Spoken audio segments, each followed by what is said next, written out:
et des membres de la famille de Norbert Zongo s'étaient réunis et ont déposé des fleurs sur la tombe du journaliste assassiné. Il enquêtait alors sur le meurtre sous torture de David Ouedraogo, le chauffeur de François Compaoré, le frère cadet de Blaise Compaoré. Direction maintenant Madagascar, le Parlement malgache a voté un projet de loi sur l'abolition de la peine de mort, une peine qui n'est toutefois plus appliquée depuis plus de 50 ans dans ce pays.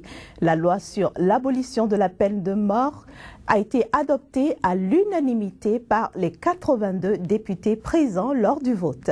L'article 1er du texte indique que la peine de mort est abolie et que l'une ne peut être exécutée dans le pays. Ainsi, les peines de mort prévues dans les textes en vigueur à Madagascar devraient être remplacées par les travaux forcés à perpétuité. L'Union européenne a salué une étape historique après le vote des députés malgaches. La nouvelle loi attend maintenant d'être promulguée par le président de la République. Et puis les électeurs japonais sont convoqués aux urnes pour des élections législatives anticipées. Le parti du Premier ministre Shinzo Abe devrait rafler jusqu'aux 2/3 des sièges à pourvoir.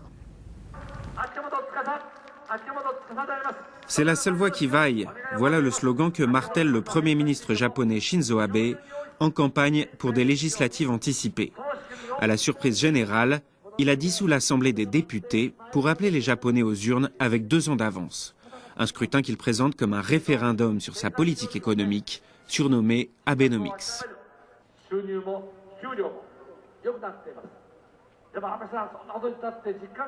Les revenus et les salaires ont augmenté. Mais beaucoup me disent, Monsieur Abe, on ne se rend pas compte. Nous en sommes parfaitement conscients.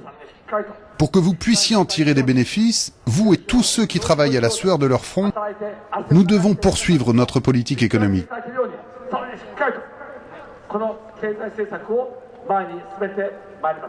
Le Premier ministre conservateur a pris de court l'opposition, peu préparée pour une campagne électorale nationale. Avec l'aide de son partenaire de coalition, le PLD, Parti libéral-démocrate de Shinzo Abe, pourrait rafler jusqu'aux 2/3 de la Chambre basse. Aujourd'hui, le seul choix valide, c'est lui. Il n'y a personne d'autre. La seule chose avec laquelle je ne suis pas d'accord, c'est l'augmentation de la taxe sur la consommation. À part ça, je trouve qu'il s'en sort plutôt bien. Shinzo Abe a augmenté une première fois cette taxe impopulaire en avril dernier. Récession oblige, il a décidé de repousser la deuxième hausse prévue à 2017 au lieu de 2015, d'où sa décision de modifier le calendrier électoral. Reste que les sondages montrent que peu de Japonais comprennent les enjeux du scrutin. Si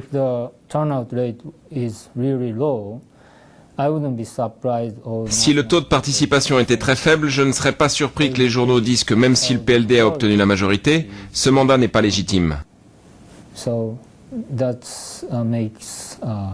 Ça pourrait rendre la situation difficile pour Abe, et il risquerait alors de ne pas parvenir à ses fins si facilement.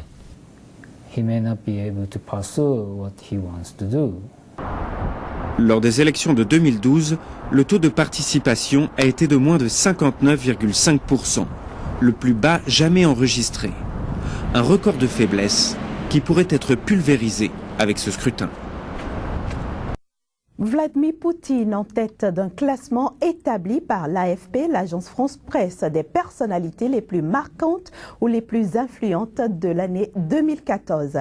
Vladimir Poutine a franchi le Rubicon le 27 février dernier. Ce jour-là, un commando investit sur ses ordres le Parlement de Crimée en Ukraine, une annexion qui bouleverse la carte de l'Europe et ouvre une ère de confrontation globale entre la Russie et les Occidentaux. Les images.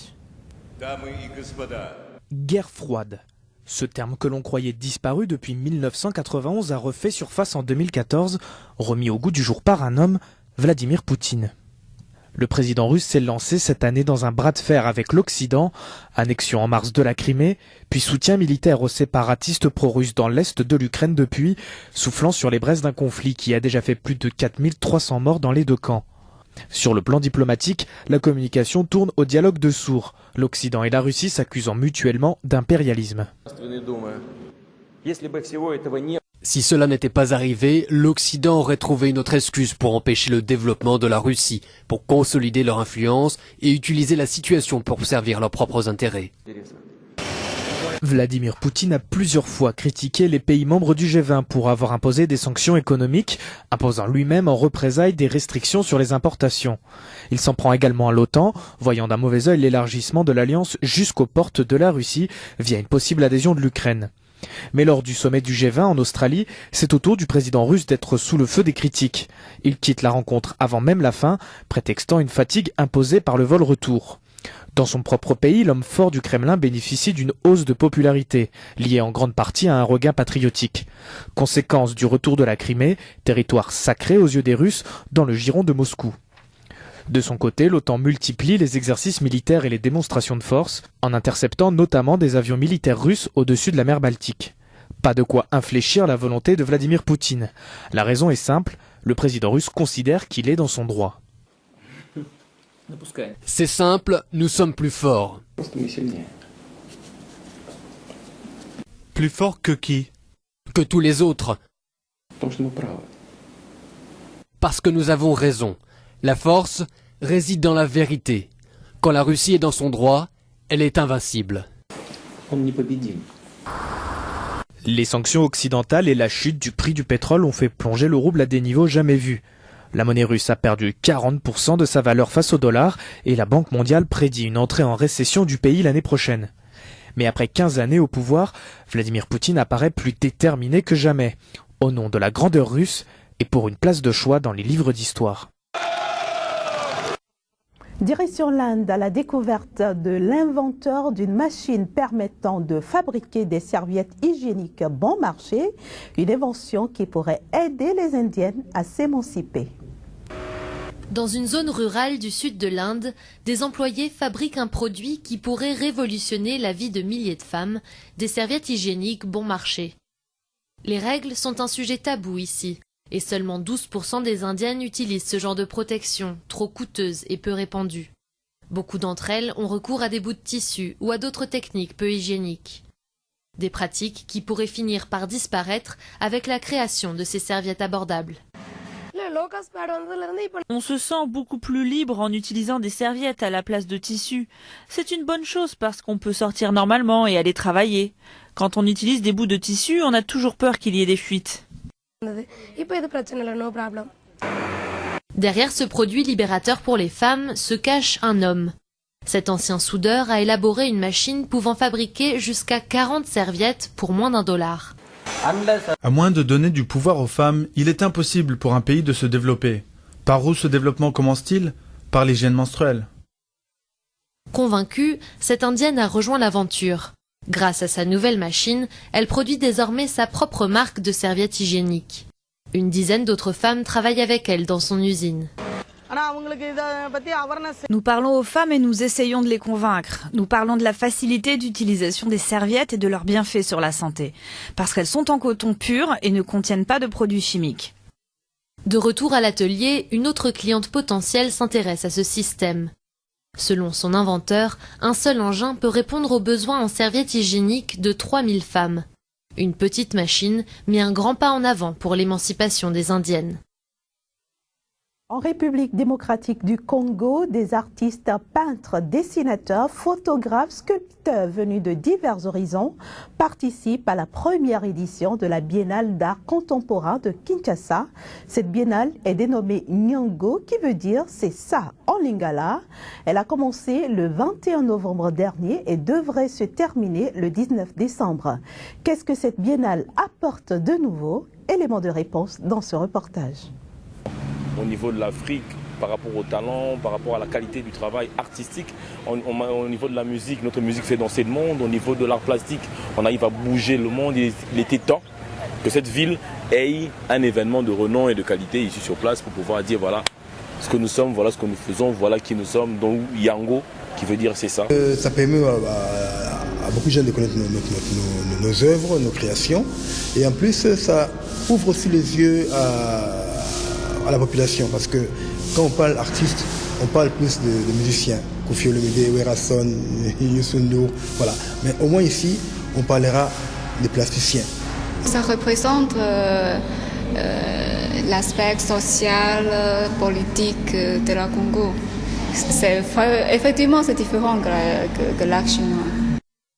Encore quelques jours et nous allons célébrer la Noël. Il est encore temps d'envoyer sa liste au Père Noël, à moins d'aller à sa rencontre dans un marché de Noël, une fête de quartier ou encore dans un centre commercial. En tout cas, pour les enfants, il n'y a qu'un seul Père Noël, mais en réalité, ils sont des centaines à enfiler chaque année leur beau costume et faire le Père Noël est un métier saisonnier. Il arrive incognito dans son traîneau blanc pour une mission un peu particulière. Je vais dans la pièce pour me changer. Une pharmacie en guise de vestiaire, car ce soir, Marc fait le Père Noël au coin de la rue. Dans son sac, toute la panoplie, un déguisement à 750 €. On ne mégote pas avec Noël. Le Père Noël, c'est très important pour les enfants et il faut que ça soit réel. Dehors, on l'attend de pied ferme, c'est la fête de Noël dans ce quartier du 15e arrondissement de Paris.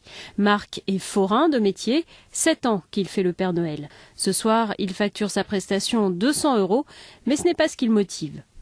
Un rêve d'enfant, c'est toujours être au contact des enfants. Ils me racontent leurs petites histoires, ils commandent leurs jouets. Mais être Père Noël, c'est aussi une question de profil. 1m90, 135 kg pour Marc, à peu près les mêmes mensurations pour Jean-Marc. Lui a garé son traîneau dans un centre commercial d'Amiens, en Picardie. Il a 11 saisons au compteur.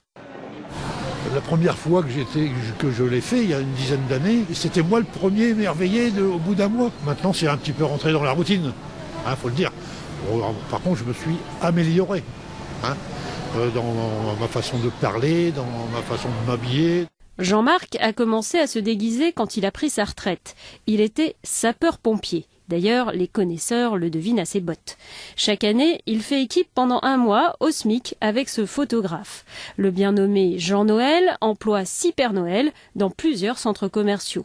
Pas facile de passer des annonces pour les recruter. C'est très compliqué de par le fait qu'il faille pas faire de discrimination. Donc on passe nos annonces malheureusement où il est noté homme ou femme et on a 60% de femmes qui répondent aux annonces pour postuler pour le Père Noël.